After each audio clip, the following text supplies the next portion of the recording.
Quel bonheur de vous retrouver dans À tout lire, dans le petit salon de À tout lire avec une belle personne passionnée, engagée. Aujourd'hui, c'est un immense plaisir que de recevoir Vaiana Giraud.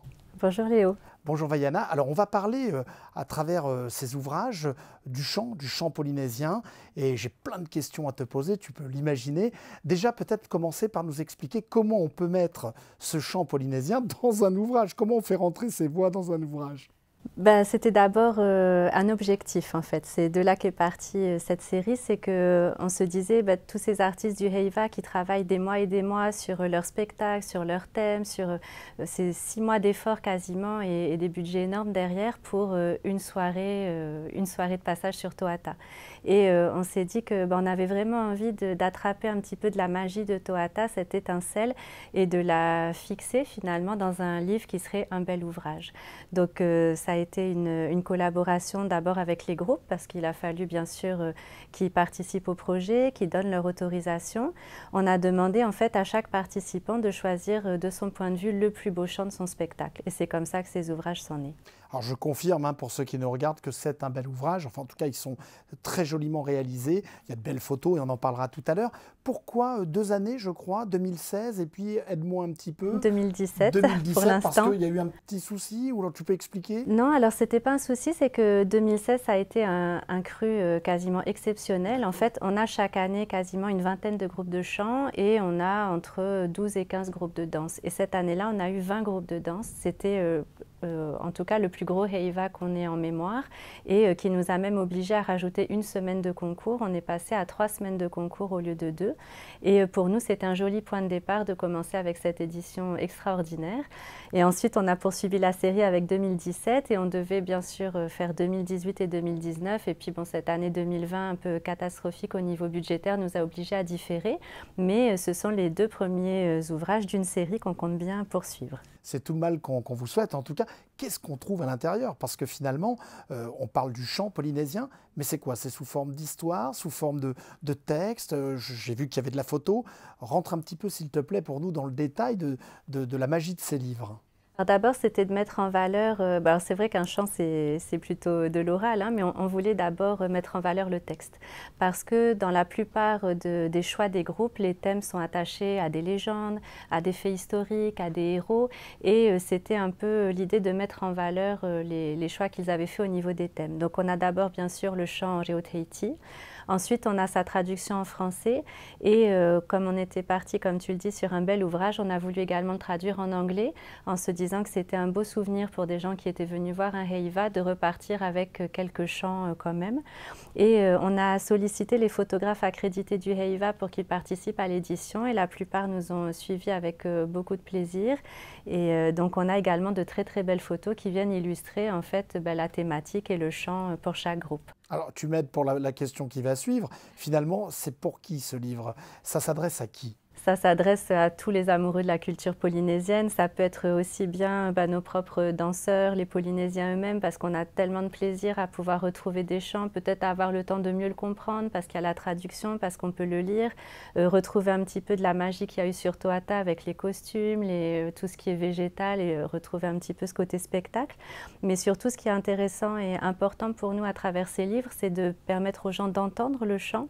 Et donc, on a souhaité associer tous ces écrits à l'enregistrement sonore du chant en situation de concours. C'est-à-dire que sur le site heiva.org, on a un espace où on peut écouter ces chants en même temps qu'on peut les lire. Ça, c'est incroyable. Le réalisateur m'en avait parlé en coulisses et du coup, on peut retrouver ces chants, il faut le préciser, on peut les écouter. Donc, le système marche bien. Vous avez un moyen de quantifier un peu? Oui, ça a eu alors du succès? on a un moyen de le quantifier. Bon, d'abord, on en a beaucoup discuté avec les groupes et pour eux, c'était important que ça soit un petit peu protégé parce que c'est vrai qu'il y a beaucoup d'enjeux, notamment avec la mode entre guillemets du Reo-Tahiti à l'étranger. Ils craignaient un petit peu que ça soit trop accessible. Donc en fait, quand on achète ces livres, on a un code sur la page de l'édito qui permet d'accéder à cet espace sur le site internet. Du coup, on ne s'attendait pas à des milliards de connexions non plus, mais on voit qu'effectivement, les chants sont écoutés et c'était important aussi pour nous de pouvoir avoir ce suivi-là, puisque effectivement, on transmet ces données à la la SACEM Polynésie pour que les groupes soient aussi, enfin pour que les auteurs-compositeurs soient rémunérés pour leur création. Le HEIVA ne se suffit pas lui-même dans sa promotion, on a besoin toujours d'en parler parce que c'est tellement énorme, c'est quelque chose qui, nous on le sait en Polynésie, mais c'est un outil pour pouvoir en parler à l'extérieur? Je pense que c'est un outil et on le voit bien avec Oura Édition qui nous a accompagnés dans la création de cet ouvrage. C'est surtout quelque chose qui est recherché en dehors de Polynésie puisque la diffusion se fait au-delà de la Polynésie et ce sont des ouvrages qui plaisent, qui intéressent et il me semble que le HEIVA, il a sa notoriété, c'est notre plus gros événement de l'année et évidemment il est indétrônable, mais on a besoin aussi de conserver tout ce qui s'y fait, on a besoin de valoriser tout ce travail qui finalement disparaît sitôt qu'il est passé sur scène. Finalement, on parlait moins du chant. Je pense qu'il y a eu beaucoup plus d'ouvrages et beaucoup plus de choses qui ont été dites sur la danse. Est-ce que c'est pas un peu la revanche aussi du chant sur la danse, même si je ne les oppose pas, hein? Oui, c'est des domaines qui sont tout à fait complémentaires. Il n'y a pas de HEIVA sans chant, il n'y a pas de HEIVA sans danse, mais c'était de toute façon un objectif qui était évident pour nous. C'était au travers de cet ouvrage d'avoir à la fois les chants des groupes de danse et bien sûr les chants des groupes de chant. Donc on retrouve aussi sur le site internet, dans cet ouvrage, nos Pupu Himene qui eux ont des approches.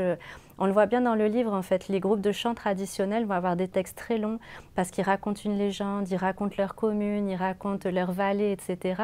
Alors que les aparima qui se traduisent en chant dans le livre, pour les groupes de danse, sont très brefs parce qu'ils vont davantage exprimer un moment d'un spectacle, une émotion, quelque chose comme ça. Donc c'est aussi vraiment passionnant d'avoir les deux en regard.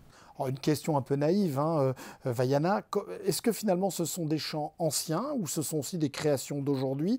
Parce que souvent on a l'impression quand on regarde ces troupes de danse pendant le HEIVA que ce sont des chants qui viennent de l'histoire polynésienne, mais pas que, tu m'expliquais que c'est aussi beaucoup de chants de création d'aujourd'hui. Alors c'est complètement de la création parce que d'abord c'est inscrit dans le règlement, les groupes doivent venir au HEIVA avec une création originale et ça commence par le thème et ça commence par les textes bien sûr. Après, là où on peut avoir une impression de déjà-vu, c'est sur le thème qui va être retenu, parce qu'effectivement, on peut avoir, je ne sais pas, Tautira qui vient parler de sa commune, ça sera toujours Tautira, mais le texte qui est écrit, le chant qui est proposé est à chaque fois une création originale. Donc c'est aussi ça qu'il est important de fixer, c'est que tous les ans, on a 30 groupes qui viennent avec entre 30 minutes et 1 heure de spectacle de création originale. C'est quand même extraordinaire. Ah bah c'est une expérience un peu folle parce que collectif avec des photographes, des auteurs, le chef d'orchestre, qui s'est occupé de ce projet-là pour gérer tout ça? Et puis surtout, peut-être quelques anecdotes, parce que ça ne doit pas être simple que d'écrire un livre avec autant de monde finalement et autant de participants. Oui, ça n'a pas été simple. Après, l'avantage qu'on a, c'est que c'est déjà écrit. Donc, on leur demande voilà, ce qui est déjà passé sur scène. On a des groupes qui n'ont pas voulu participer à ces ouvrages et ça, on le respecte tout à fait, quelle que soit leur raison. Sans donner de nom, pourquoi? Quelle était la raison invoquée? Je ne saurais pas exactement le dire. Est-ce qu'ils ont été inquiets que leur chant apparaisse ou, voilà. Après, on a eu des groupes qui ne voulaient pas la première édition et qui sont dans la seconde. Donc, on se dit c'est que peut-être, voilà, ils voulaient prendre le temps de voir à quoi ça allait ressembler. Et je pense qu'ils ont vu que l'intention était bonne et qu'elle était en leur faveur de toute façon. Donc, aujourd'hui, on a la chance de pouvoir poursuivre cette série. Alors, je pose la question un peu à tout le monde en ce moment. Le Covid est passé par là. Est-ce que ça a permis ou est-ce que ça a incité les troupes, quelles qu'elles soient, à revoir un petit peu ou à réorienter leur travail ou leur façon de faire? Est-ce que ce fameux Covid sera le renouveau d'une autre façon de chanter et de danser ou ça a permis simplement de poser les choses? Je pense que c'est une pause qui a dû être bénéfique pour certains parce qu'on a des groupes qui viennent au HEIVA tous les ans et c'est quand même une très très grosse machine à mettre en place, donc ça a dû pour certains être bénéfique. Je sais que pour d'autres ça leur a permis de revoir pas forcément la façon de créer sur les chants, ou bon, peut-être que les thématiques qui en sortiront seront différentes, mais sur la façon d'appréhender leur propre culture et un peu parfois les dérives qu'on peut constater ou dans un concours, on va être, évidemment on va chercher l'excellence, mais des fois aussi on va aller vers, voilà, on va acheter des tissus, on va faire des robes, etc. Et certains sont revenus à des choses davantage dans la transmission, on va faire nos costumes, on va se reconnecter à ce qu'on a dans notre pays qui ne dépend pas d'un approvisionnement extérieur. Donc de ce point de vue-là, je pense que certains ont été amenés à envisager les choses différemment. Qu'est-ce qu'on peut faire mieux pour que, comme les chants polyphoniques corses, comme les chants celtiques, bretons et autres, ou les chants africains, qu'est-ce qu'on pourrait faire ou qu'est-ce qu'on devrait faire, d'après toi, Vaiana, pour rendre encore plus lisible et mettre en lumière tous ces chants polynésiens, à l'étranger, à l'international? Oui, bien sûr, il faut en parler. Il faut en parler parce que c'est vraiment la part méconnue de notre culture, je pense, parce qu'elle est plus difficile d'accès et elle est peut-être difficilement compréhensible, surtout quand on ne comprend pas la langue. Mais je me souviens, moi j'ai commencé à les aimer après avoir discuté avec John Mairey, qui est complètement passionné de chant et voilà, et qui m'a expliqué la structure du chant, le nombre de voix, les emplacements, etc. Et même sans davantage comprendre forcément ce qui est chanté, rien que d'être capable de saisir les différentes voix, de comprendre les emplacements, il y a déjà une beauté qui se dégage et quelque chose qui est de la prouesse aussi, parce que des chœurs à 7 voix, à 9 voix, c'est quand même assez extraordinaire et c'est, il me semble, même unique au monde, qu'il y ait cette complexité dans nos chants. Et je pense que plus on en parlera, plus on les expliquera, plus les gens les aimeront et en apprendront dessus. On ne pouvait quand même pas se priver d'un petit moment d'écoute et de chant. Ouais. Et c'est le moment justement où nous allons tout de suite retrouver un extrait de ces chants polynésiens.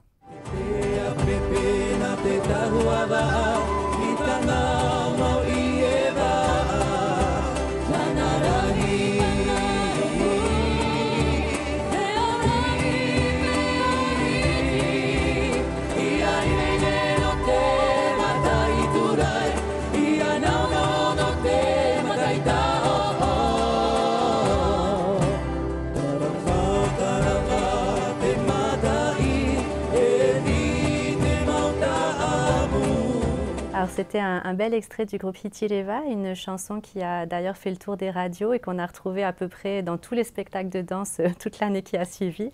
Et juste pour finir sur la diffusion de l'ouvrage, au-delà de fixer les chants et le travail du Heivan, on voulait aussi peut-être accompagner une forme d'enseignement du Reo Tahiti. On a souhaité au niveau du ministère de la Culture transmettre une partie des ouvrages au ministère de l'Éducation afin de permettre aux enseignants en Reo de s'appuyer sur ces textes avec en même temps le chant, les photos, etc. pour amener les jeunes étudiants à apprendre leur langue aussi par d'autres biais. Alors tu vois, tu étais en train de nous dire pour finir, et puis moi je vois que le temps passe tellement vite et trop vite dans notre émission. On est bien, c'est cosy, c'est ça le petit salon de À tout lire. On vous retrouve très très vite dans une nouvelle émission avec de nouveaux auteurs. C'est À tout lire sur TNTV.